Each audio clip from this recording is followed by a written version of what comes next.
안녕하세요. 저도 한번 해보고 싶어서 이거를 가져와 봤습니다. 제가 최근에 지옥에는 떨어집니다. 넷플릭스의 그 프로를 보고 되게 생각이 많아졌어요.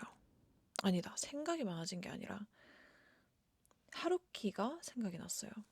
그래서 이번 기회에 하루키에 대해서 좀 다시 생각을 해봐야겠다. 왜냐면 전 20살 때 상실의 시대를 읽고 문학에 너무 빠져가지고 하루키로 시작을 해서 이제 하루키의 에세이를 정독을 하면서 재즈와 록을 알게 되고, 그래서 나의 취향이 어떻게, 나의 세계가 형성된. 근데 하루키가 진짜 너무 큰 영향을 미쳤거든요, 저한테. 그래가지고 어 하루키를 깊게 좋아하던 시기를 지나서 하루키를 부정하는 시기에 있었어요. 굉장히 오랜 기간 동안 약간 넌 어떤 작가를 좋아해? 라고 하면은 박솔매 좋아해. 어, 클라리시 리스펙토르 막 이러던 때를 지나. 아직도 물론 그녀들을 굉장히 사랑합니다. 그녀들의 영향을 많이 받았어요. 하지만 내가 지옥에나 떨어집니다를 보고 열광하는 그 마음을 실감하면서 하루키 생각이 나는 거예요. 하루키다. 왠지 하루키니스가 저 영화에 있다라는 생각이 들어서 다시 한번 하루키를 생각을 하자. 네. 그런 생각을 가지게 되었는데, 하루키스러움이 뭘까요? 제가 느끼기에는 그 특유의 반짝거림? 어떤 삐까뻔쩍함이 있다고 생각을 하는데,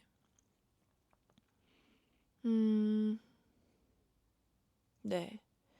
그걸 사람들은 세련됐다고도 표현을 하죠. 저는 시티걸로서 반짝거리는 걸 굉장히 좋아합니다. 사실 도시를 좋아하는 이유도 어쩐지 반짝거리기 때문이에요. 근데 그 반짝거림이 무엇이냐? 뭐 야경? 뭐 불빛? 사람들이라고 표현하면은 그건 아니야 라고 말을 하게 된단 말이죠. 도대체 그 반짝거림이 무엇이냐? 그 심정을 이제 생각을 하다 보니, 그러다가 제가 방금 하루키에 관련된 뭔가 논문 같은 게 있나 하고 찾다가 이러한 뉴스를 읽었어요. 윤 교수는 국내에서 인기가 높은 하루키 소설이 한국 등 동아시아에서 소비되는 방식과 그의 소설이 동아시아를 어떻게 그리는지 고찰했다. 윤 교수는 시드니에서 헬싱키까지 이르는 하루키의 소설 공간에서 아시아의 공간은 없다고 지적했다. 블라블라.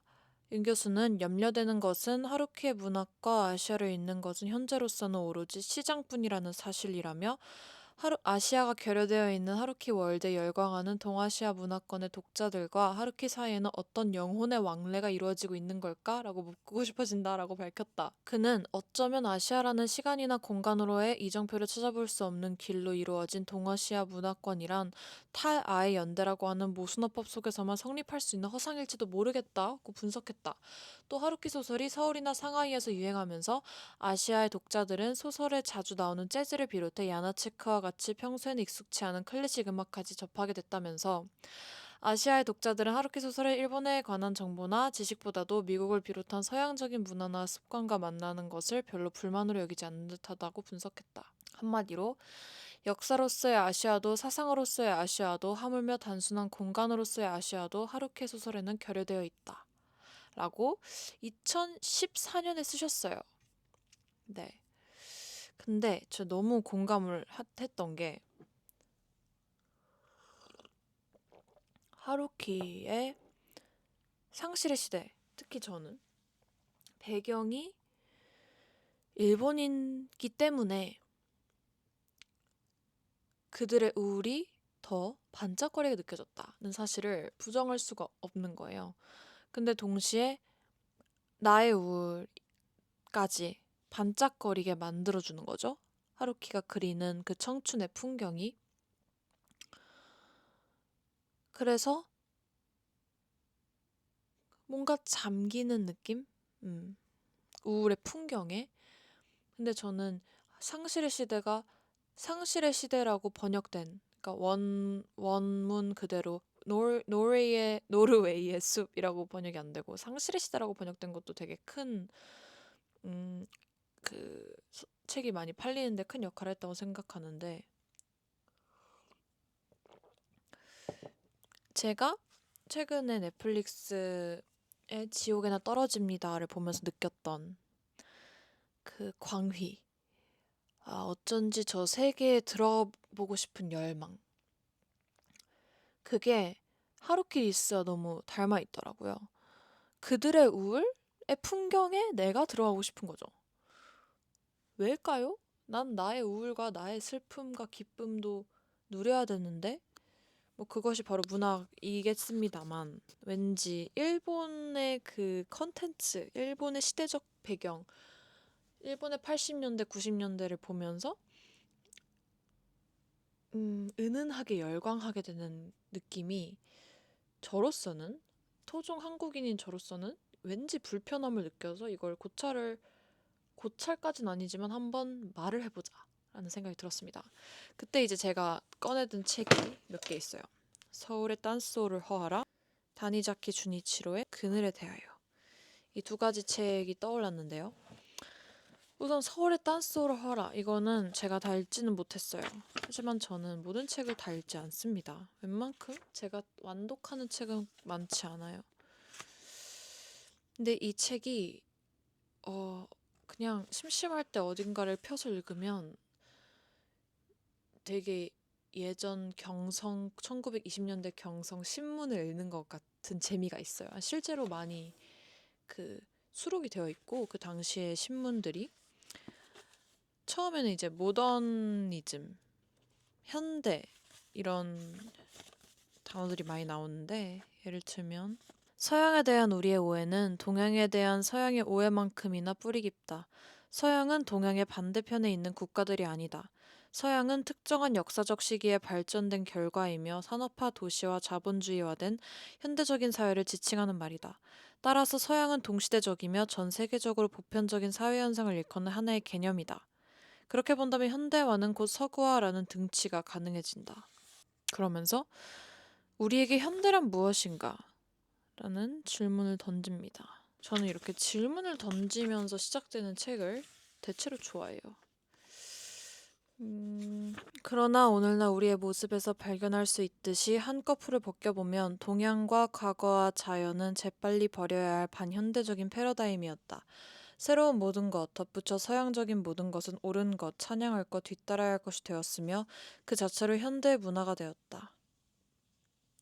그리고 급진적 단절이 가져온 전통과 현대, 동양과 서양이라는 대립적인 사고는 현대화 과정에서 전통을 대신하는 현대, 동양을 대체하는 서양이라는 절대적인 개념을 심어놓게 되었다. 세계의 변방, 혁명의 바깥쪽에서 현대는 그렇게 시작된 것이다. 아무튼 이런 식으로 말을 하면서 현대성에 대해 제 고찰을 하십니다. 한 책 통틀어. 네. 그런데 제가 왜 이 책이 생각이 났냐면 너무 맞는 말인 거예요. 과거와 자연과 동양은 없애야 할 것이라고 생각을 했었죠. 과거에 저희는.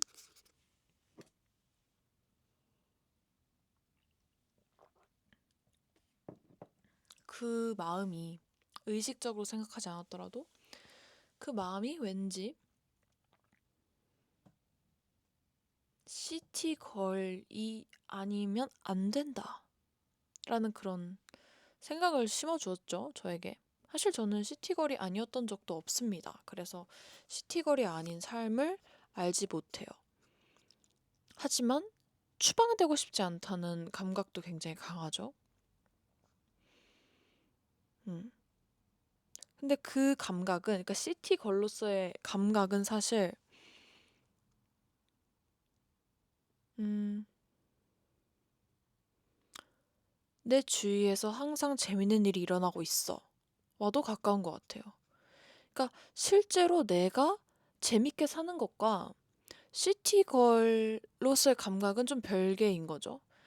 나는 지금 당장 재미있게 살고 있지 않아도 이 시티 속에 있으면 나는 시티걸이 된 듯한 기분을 느끼는 거예요. 그리고 그 기분은 언제나 재밌는 일이 일어나고 있어. 주위에서. 와도 좀 유사하다. 음. 그러니까 지루할 일 틈이 없는 거죠.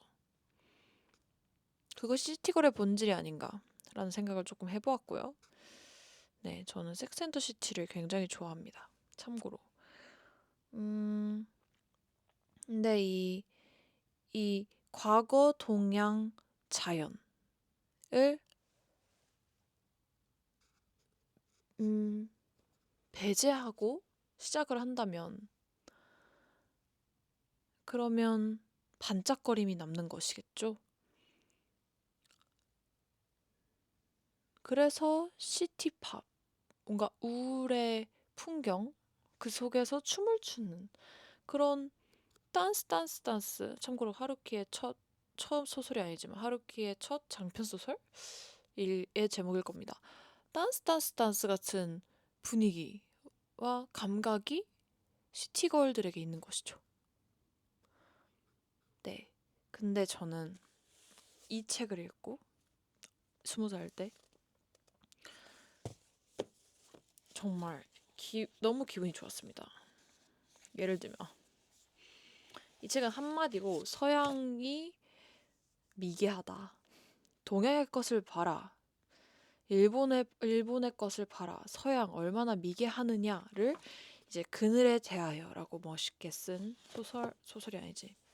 수필입니다. 근데 여기서 일찍이 소세키 선생은 풀베개에서 양갱의 빛을 찬미한 적이 있는데 말하자면 양갱의 빛깔 역시 명상적이 아닐까? 옥처럼 반투명의 흐린 표면이 속까지 햇빛을 빨아들여서 꿈꾸듯 발그스레함을 머금고 있는 느낌. 그 색조의 깊음, 복잡함은 서양의 과자에서 절대로 볼 수 없다. 크림 따위는 그것에 비하면 천박하고 단순한 것이다. 그러나 양갱의 색조도 그것을 칠기 과자 그릇에 담아서 표면의 색을 겨우 알아볼 어둠에 잠기게 하면 한층 더 명상적이 된다. 라는 뭐 이런 느낌의 말을 주구장창 하는 그런 책입니다. 저는 너무 좋아요, 이 책을. 약간 영국에서 공부할 때 서양 애들한테 화날 때마다 한 번씩 읽었습니다. 이런 질문을 던지십니다. 우리 주니치로 센세는 그렇지만 대체 이런 어두움 속의 미를 추구하는 경향이 동양인에게만 강한 것은 무슨 까닭인가? 그러면서 옛날부터 일본 귀신은 다리가 없지만 서양 유령은 다리가 있는 대신에 전신이 투명하다고 한다. 그런 사소한 일에서도 알 수 있듯이 우리의 공상에는 늘 칠흑의 어둠이 있는데 그들은 유령조차 유리처럼 맑은 것으로 생각한다. 저는 이 구분법이 너무 좋아요. 그러니까 그들이라고 딱 해버리죠. 이게 왜 좋은진 모르겠어요. 하지만 좋아요. 음. 그 밖에 일상생활의 모든 공예품에서 우리가 좋아하는 색이 어쩌고저쩌고 이 책이 왜 좋은지 사실 확실해요. 우리가 서양의 것이 너무 찬란하고 반짝거리다고 의심치 않고 믿어왔기 때문인 거죠. 하지만 이 책을 읽다 보면 어머나 동양의 그늘, 동양의 어둠, 양갱의 빛깔, 된장국의 푸르스름함 그것이야말로 동양의 멋이 아닌가? 정말 서양인들은 너무 천박할지도 몰라 이런 생각을 하게 된다는 거죠. 처음으로. 그 전에 패러다임과 완전히 반대되는 패러다임을 가질 수가 있는 거죠. 근데 저는 정반합을 믿거든요. 완전히 다른 생각을 해야 그 사이의 어떤 지점에 도달할 수 있다고 생각을 합니다. 네. 그래서 저는 사실 편견을 되게 잘 갖는 편이에요. 그러니까 편견을 갖고 편견을 깨고 편견을 갖고 편견을 깨고 그렇게 편견이 사라지는 게 맞다고 생각합니다. 편견이 아예 없을 수가 없어요. 왜냐하면 누군가를 만나고 경험을 하면 무의식적으로 왠지 저 사람은 걔랑 비슷해. 왠지 그럴 것 같아 라는 생각을 하게 되죠. 그리고 그럴 때마다 한 번씩 주춤거리면서 뒷걸음질 치죠. 나의 생각에 놀래서. 하지만, 하지만 그게 어딥니까? 그걸 믿어버리지 않는 게 중요하지. 내 생각을 절대로 완벽하게 믿지 않는 것이 중요하지. 어떤 생각을 갖는 것 자체만으로는 저는 아무런 문제가 없다고 생각합니다. 근데 전 이 책이 진짜 너무 좋아요. 다시 읽어봐야겠어요.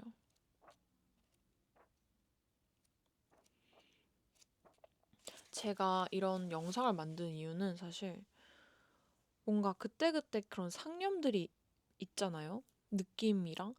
근데 이걸 글로 이렇게 정리를 딱 해놓고 싶지 않은 느낌? 요즘엔. 예전에는 막 모르겠어요. 에너지가 없는 건지 아니면은 뭐 결론을 내고 싶지 않은 걸 수도 있고 그냥 이렇게 그냥 상념하고 싶어요. 그냥 그냥 네. 그리고 난 사실 대화하고 싶은 거예요. 이런 얘기를 하고 싶은 거예요. 근데 할 수 없잖아요. 지금. 그러니까 그냥 기록을 해놓는 거죠. 그리고 저랑 비슷한 생각을 하는 사람들이 되게 많을 거라고 저는 생각을 하거든요. 어떤 서양의 빛남? 하루키 소설에서 느껴지는 그 반짝거림에 매료됐던 적이 있는 어떤 인간으로서 요즘에 그 반대의 것을 향해서 자꾸 가고 있는데, 네. 어쩌면 나는 무광을 항상 좋아했던 걸지도 몰라. 아니, 나는 항상 무광을 좋아했어. 이런 생각이 자꾸 들더라고요. 그래서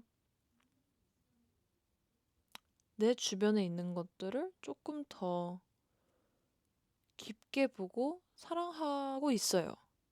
그리고 전보다 사람들이 조금 더, 이렇게 매료되지 않아요. 전만큼. 여전히 매료되고. 얼마 전에는 제가 너무너무너무 매료되고 싶다라고 생각을 했었거든요. 그래서 매일 나갔어요.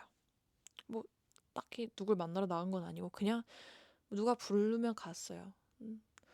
그랬더니 정말 많은 사람들을 만나게 되고 되게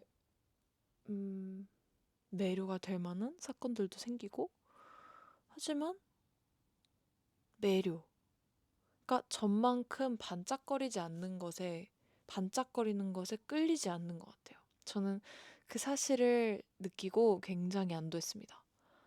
드디어 내가 하루키에서 벗어났구나 라는 생각도 했고 눈이 높아졌다